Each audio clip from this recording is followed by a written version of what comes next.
Bonjour à tous et à toutes. Dans cette vidéo, nous allons nous intéresser à l'offre d'achat et plus particulièrement aux conditions de validité de cette dernière. De nos jours, elle est devenue essentielle si l'on souhaite négocier dans le cadre d'une transaction immobilière. Voici les différents points qui seront abordés dans cette vidéo. La définition de l'offre d'achat, qui est engagé par l'offre d'achat, le contenu de l'offre d'achat, et enfin, on s'intéressera sur le fait qu'il n'y a pas de versement avant la signature du compromis. La définition de l'offre d'achat. L'offre d'achat est l'acte par lequel le candidat acquéreur manifeste sa volonté d'acheter le bien concerné à un prix donné. Elle est sommairement présentée comme un moyen de retenir le bien et d'en fixer le prix, explique l'ANIL, l'Agence nationale pour l'information sur le logement. L'offre d'achat doit être remise en main propre au vendeur ou à l'agent immobilier, ou encore envoyée par recommandé avec accusé de réception. Celle-ci n'est pas une offre de négociation, mais bien une décision ferme et définitive du candidat acquéreur. Depuis peu, il est tout à fait possible de formuler une proposition d'achat par mail. Cependant, le fait qu'elle soit écrite permet de formaliser les échanges entre les deux parties et d'accélérer le processus de négociation.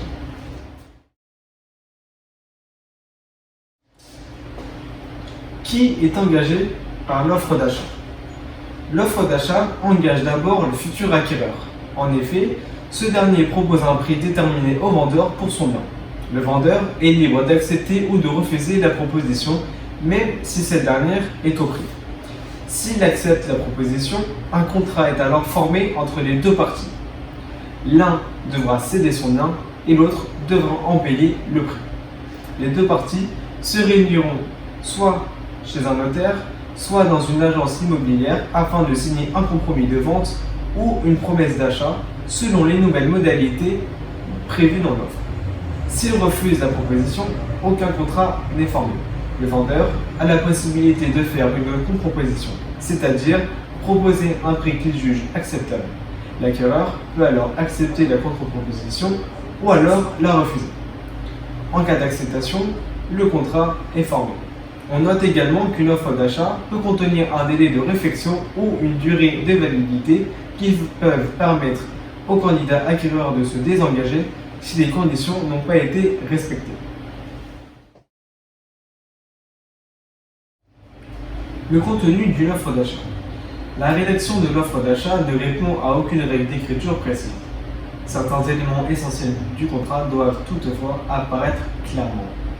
L'identification des parties à l'acte, acquéreur et vendeur. La description détaillée du bien. Le prix du bien concerné. Le détail de son financement. Le délai de validité au terme duquel l'offre devient caduque. Les modalités de la réponse du vendeur, lettre recommandée avec accusé de réception ou mail. Et enfin les clauses suspensives. Nous y reviendrons dans une prochaine vidéo. A noter qu'il n'y a pas de versement avant la signature du compromis.